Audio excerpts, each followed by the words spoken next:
All right, we're live. You got to believe episode 124. We are officially in the malaise, the September malaise right now. This is something we have felt, excuse me, many times before, and hopefully never feel again for the rest of our lives, at least not anytime soon. The C word was never dropped on this podcast, even though I think many of us might have gone to Consolina in our mind at some point. Let's be honest, in August at some point, everyone kind of got there. But hey, that Yankee series, that 3 home run Sunday night is something I will never, ever want to forget.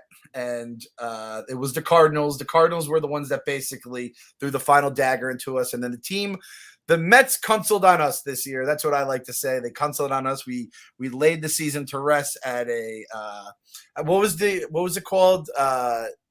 Something the console. What was the Close out the console? Close out the console. We closed out the console at Barhaven East. Great time. Coors Light presented it, and we had a bunch of fans come out, and just wanted to thank everyone who came out there. And I said it was a great time. There was no Mets baseball on. That's what made it even better. Yeah, that's what made it even better. No one was like looking to really drink their sorrows away. There was pregame for Monday night, so Monday night hadn't even started, and it was just kind of just shooting the shit, talking about different Mets stuff and whatever. And I said, like, this is a good time, but next year we're doing this, and we're doing it before a fucking playoff game. That's the goddamn goal here. So next week we're gonna have we'll have like a off-season wish list, predictions, whatever you want to call it, the hot stove. This is Uncle Stevie's winter to start cooking here. You get the wallet out, the big brain, the big balls, and we get stuff done. GM, potentially manager, players, all that kind of stuff.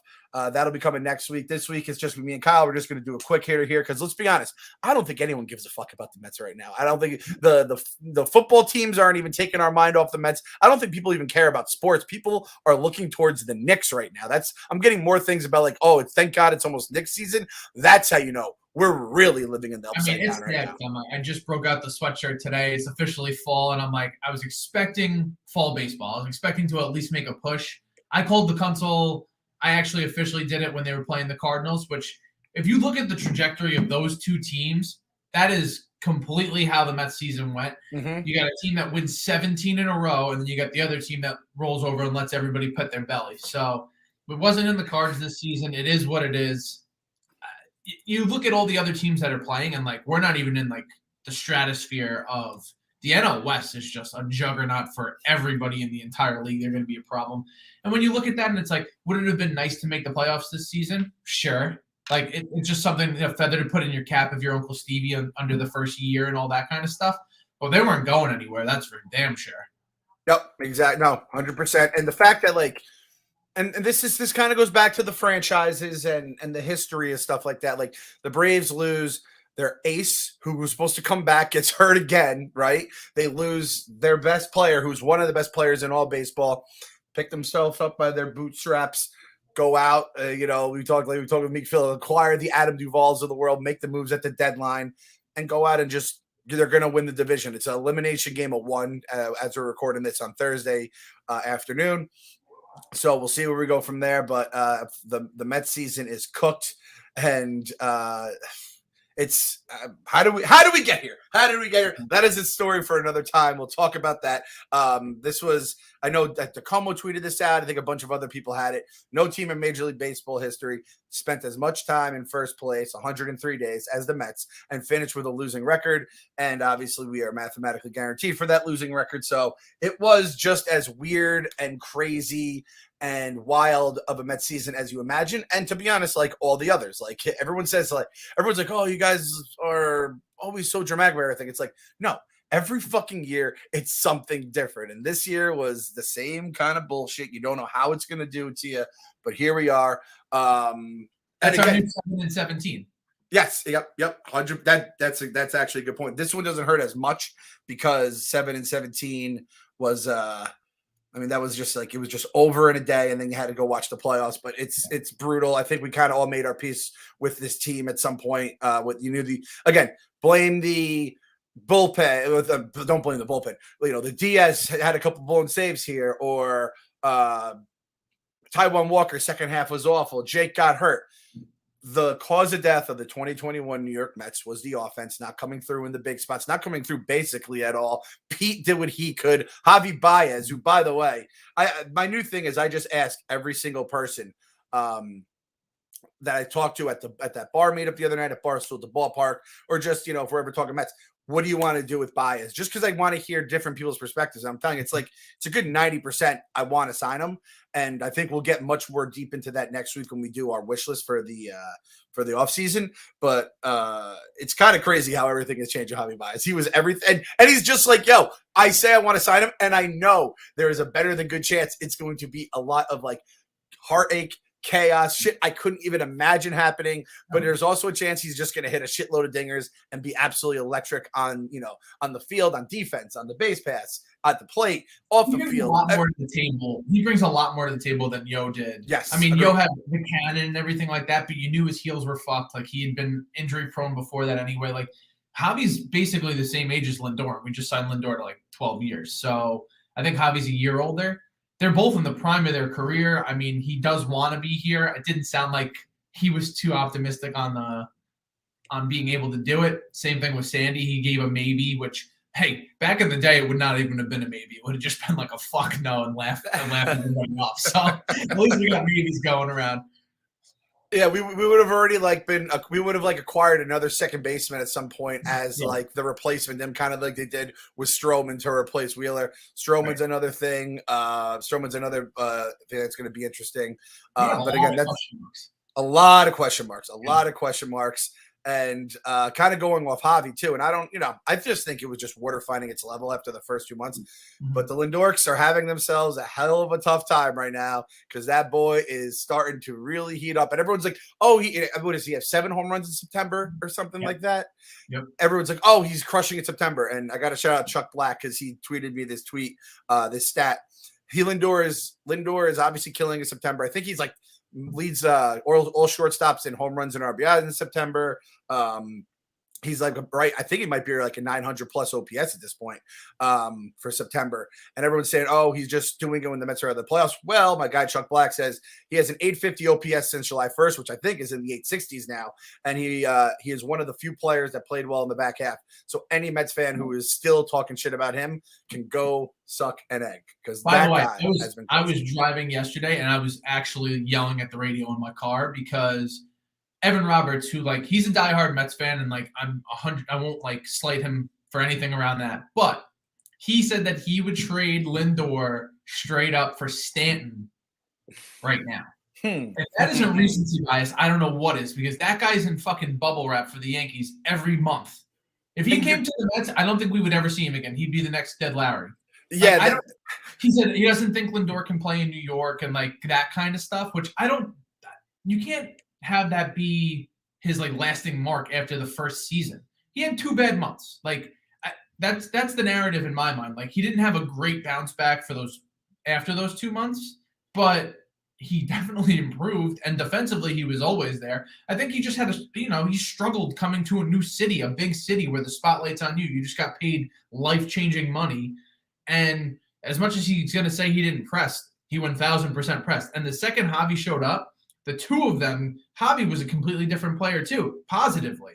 Yeah. After striking out essentially every at bat with the Cubs. I think he was at a 30+% strikeout rate, and then he comes to the Mets, and now all of a sudden he's making contact. So there's something to be said about that kind of stuff. I think we're in a good spot with Lindor for he knows where he fits at on the team. He knows Pete's going to be a reliable guy. After that, you kind of have to question what's going to happen, but at least you have 2 people where it's those guys will be here and making a mark on the team moving forward. Yeah, I love Evan Roberts too. I loved him back when he was the young pup there basically, and I do like a lot of his takes. I think that's wild though. Again, there should be people who the no fly list. There should be the no Mets list. You bring a guy here. Jed Lowry was definitely one of those guys. You put that guy with this team's juju, there's no way he's ever going to see the field. And Stanton is right there in the tier 1 part of that list. So yeah, no way, no how could you bring him? And you're replacing. This is the other thing. you talk numbers and home runs. You're replacing a Gold Glove shortstop with a guy who DHs most of the year. Like that's just not fucking baseball. Yeah, so I'm not gonna yell. I'm not gonna go crazy. Whatever. This season is over. Hopefully, I just need Lindor to get off to a hot start, so I don't want people talking about batting average to me in the middle of fucking September when I'm like. And it's like, all right, if we take away the first few months and it's like his batting average still is great, it's like, if you're talking about batting average to me, the rule is you have to wear one of those old school hats with the little, it says pressed on a little index card. You are a 1950s baseball writer that is fucking smoking cigars and writing on typewriters. Get that shit out of my mentions. Another guy that is going to be coming up, that'll be doing next week, was Noah Syndergaard. Got his first start in. I tried to get a couple of pitches in, and I haven't been watching too much Mets baseball lately this week. But sounds like everything was good. It sounded like he felt good coming off, which is the most important thing, I think, is that everything seems like it's going all right. Yep. I mean, they didn't let him throw any breaking ball stuff, so it was just fastball changeup, and he still was blowing it past people, and they knew it was coming. Yeah, I mean, I had a bunch of people questioning why the hell would you run him out there? Like he hasn't pitched in 2 years. And like, that's pretty much why. It was just like, hey, you've worked so hard. We're going to give you this last thing. You know, who's to say what's going to happen next year? We want to make sure like you get this last inning with the Mets. And then he flat out said, like, I don't see any reason why I'm not coming back next year. Like, it sounds like a foregone conclusion the second that they give him the qualifying offer, he's taking it. Noah's a guy that's always loved New York, even under the Wilpons, all that stuff. I remember when he first came up, there was like a parent, because obviously Wilpon real estate, they had put him up in like an apartment in Times Square, gave him the full New York experience. Like he's definitely a New York boy now where he's not looking to go anywhere. And all these players know that this team is like right on the precipice of something great, you would think. Yep. So he looked good. I mean, what more can you say other than like, don't work out during the off season, just shut your body down and stop making everything so tight. You know what I mean? He just keeps trying to build himself up and up and up. And then you have his arm looked good, but he's so tight when he's throwing the ball that it just makes me nervous moving forward. We need one season of him being like 2016 Syndergaard, where he took over the team because DeGrom was hurt. Like that's what we need, frankly. We need him. We need Walker to have his first half, and we need DeGrom to come back healthy. Yep. And I think like give us the Rays like trainers, not even the doctors, whoever puts like the guys who when like Rich Hill goes there and he stays healthy all year, and Rich Hill not falling apart is actually an incredible win for us, even though it doesn't mean a damn thing in the long run. And I honestly like I saw some people asking like, what the fuck is this? I honestly feel like they might have went to Noah and be like, no, do you want to pitch to prove that you're not like, it makes it easier for him too, right? If he goes out on the market, says, hey, look, I did throw a start, everything was fine, everything came back fine. I would imagine Cohen is trying to become the people's owner, the player's owner. And if it was up to him, again, the Wilpons would have had him pitch, 2 months ago when the Dodgers were in town. Same with DeGrom, shut down for the season. Best news of the year is that they just didn't even bother fucking with that anymore. That's going to be over our heads for the entire next year and maybe the rest of DeGrom's career. We're just going to be, worried, especially keeps adding miles per hour to his fastball.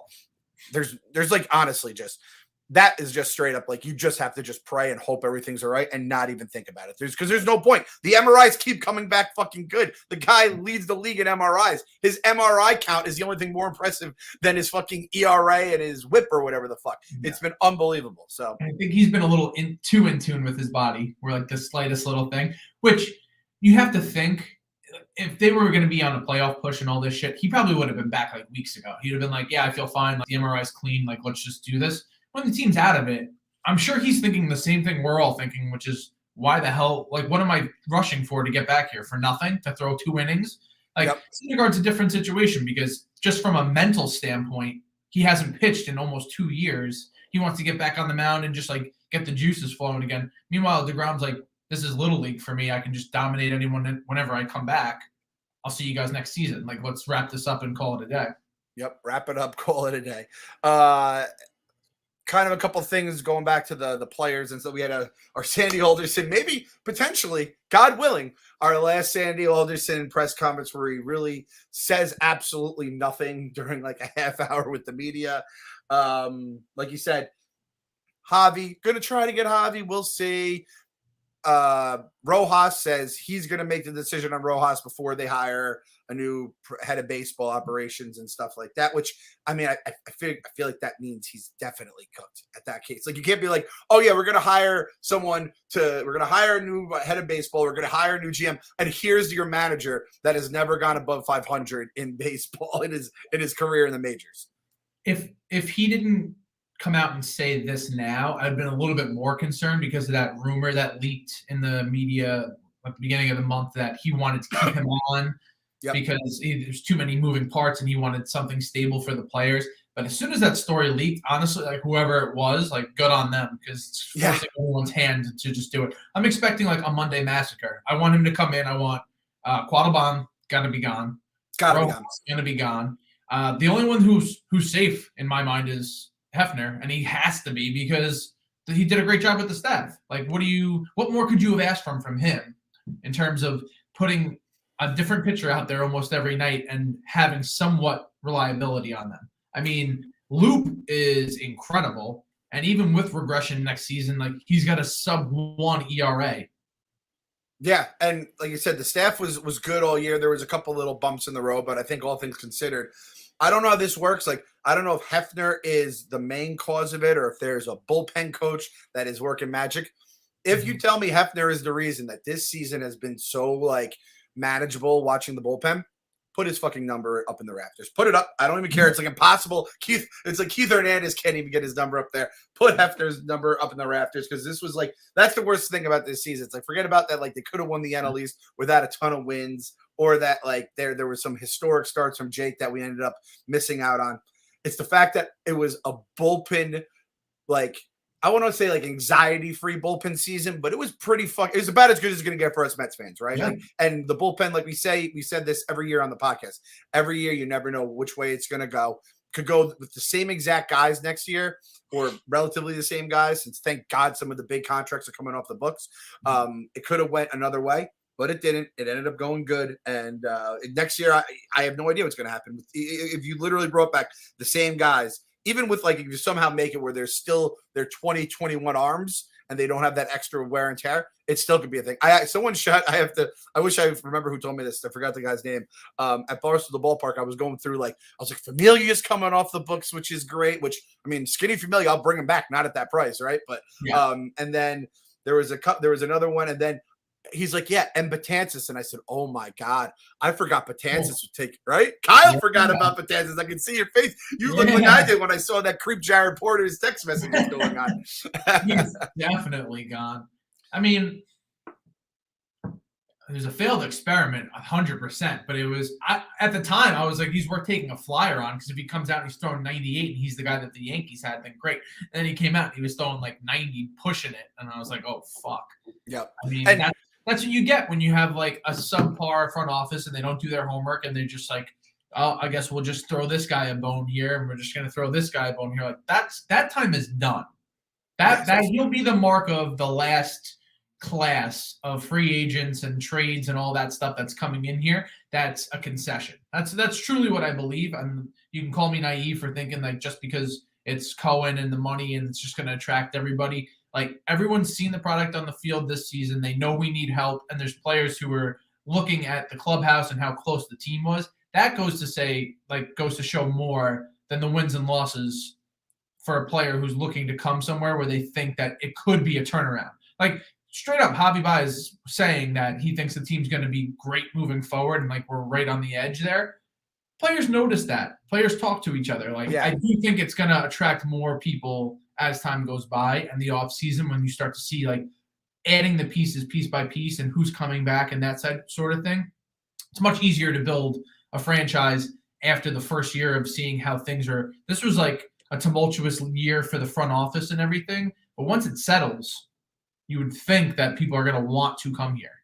Yeah, that's the hope. That's the belief. Gotta believe. We'll save that for a couple minutes from now before we wrap it up. But but that was the thing. Is I remember when Betances signed here, I remember Yankees fans were so bummed, and they were like, listen, if he's on, he's electric. If he's off, it's going to be a nightmare. And I don't think it's either that. He was just hurt for us. So it kind of just sucks. Like, it was just an L. It's the final, like you said, It's the final wave of the Brody Van Wagenen moves that failed, which takes us into our next story. Jared Kalenic tweeting out to the Mariners fans, "We need you guys tonight. Hashtag LFGM." Takes our own fucking hashtag and brings it to his side, to Mets West, obviously, the Mariners over there, who won. To be fair, they won the game. He had a huge hit.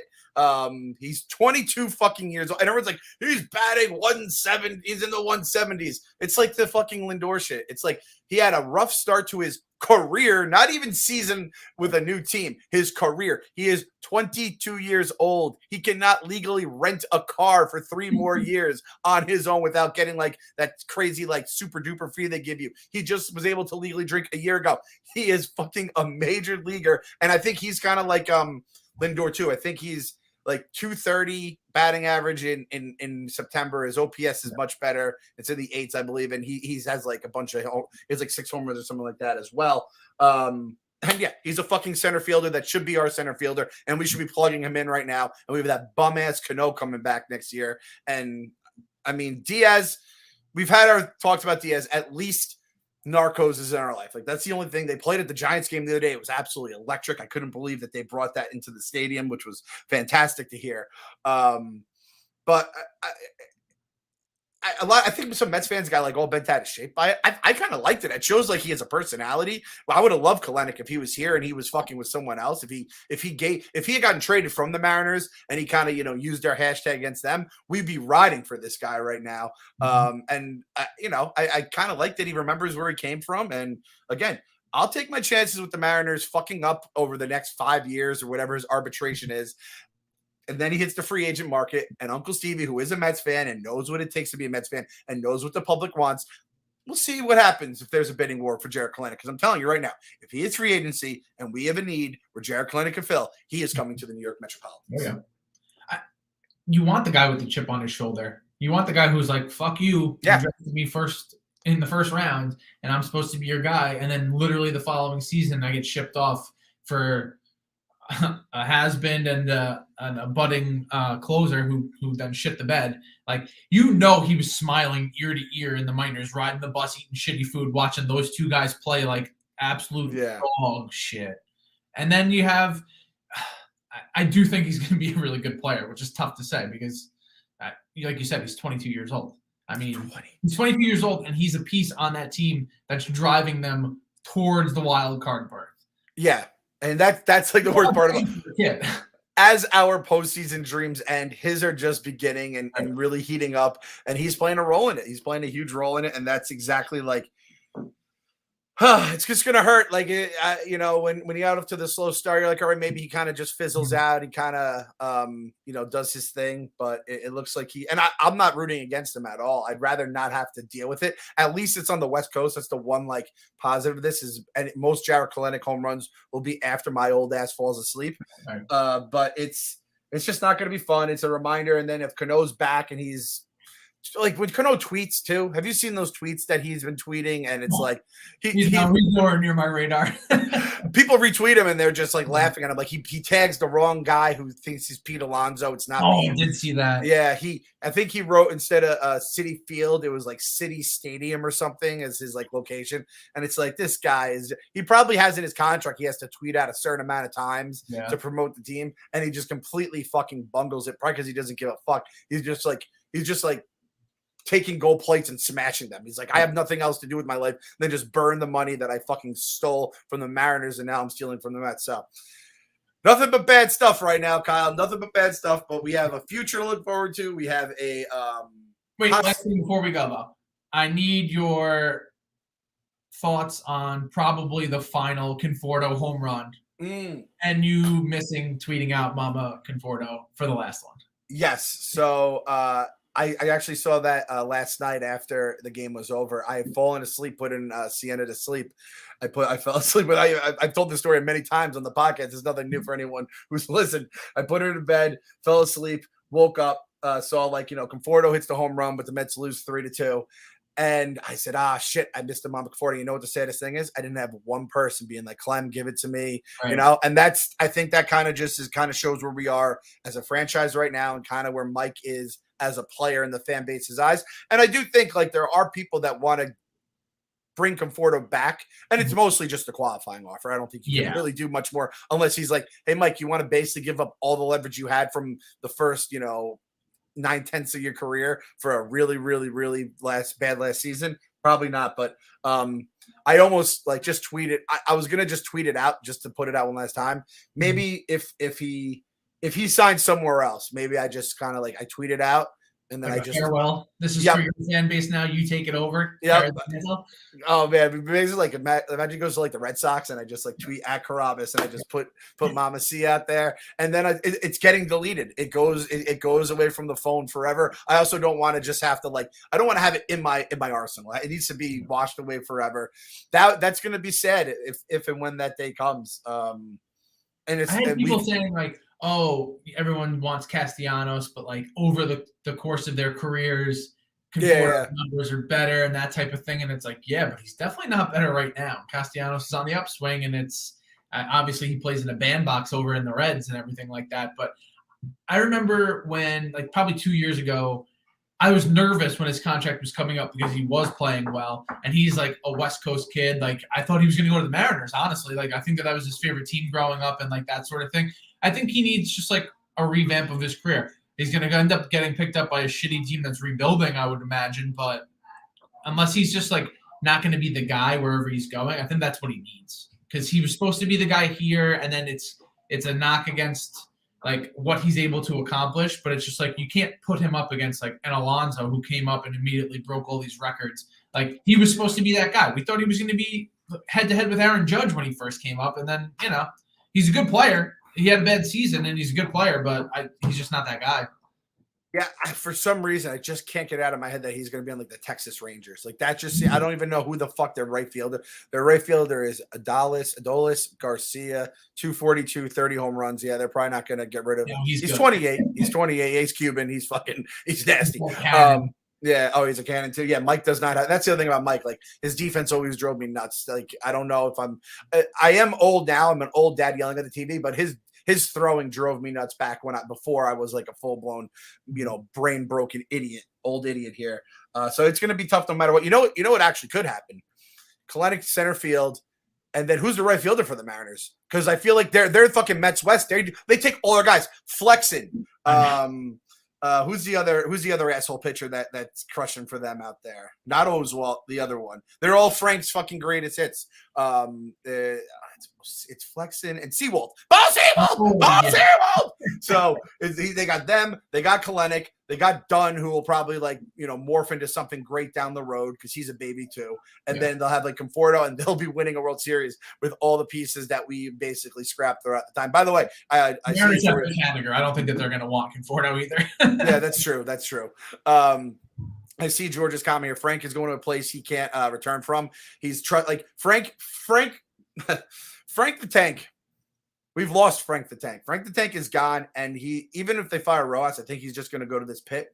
I feel like Luke Skywalker, there is still good in him. I was just thinking that. I'm like, he's gone the way of the Sith. Like, as soon as he started that first one, he's just like downfall.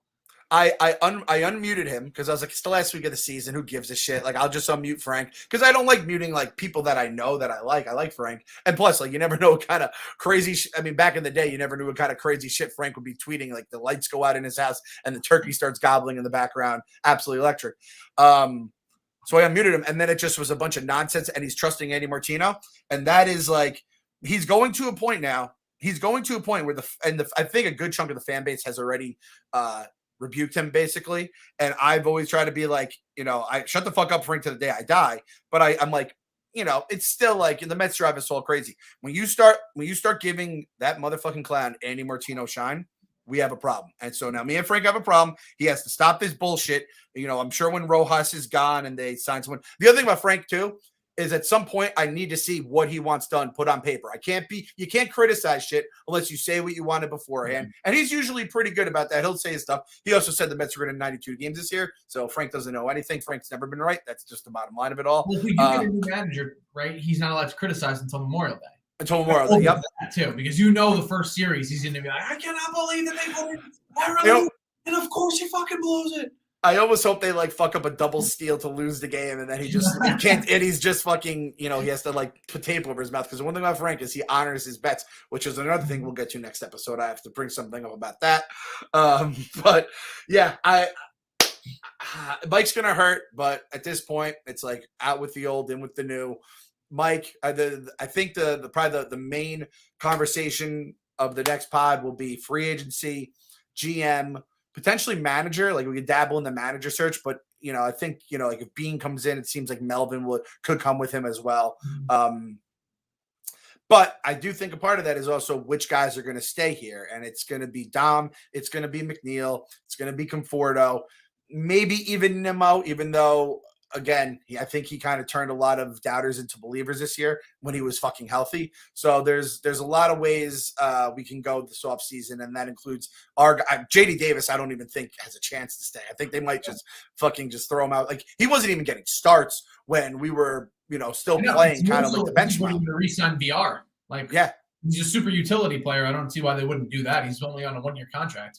The only thing about VR is I feel like he's going to get a contract from another one of those teams As he should, yeah. He should. He should win the MVP. I can't give him the MVP over Pete, but he can win like non-Pete level MVP. He was fucking awesome this year. The Alar, if losing the Alars, we now have to replace Villar with another Alar. That's basically because I think Pilar is a player option, and there's no way he's going to let that one slide away. So hopefully we bring him back.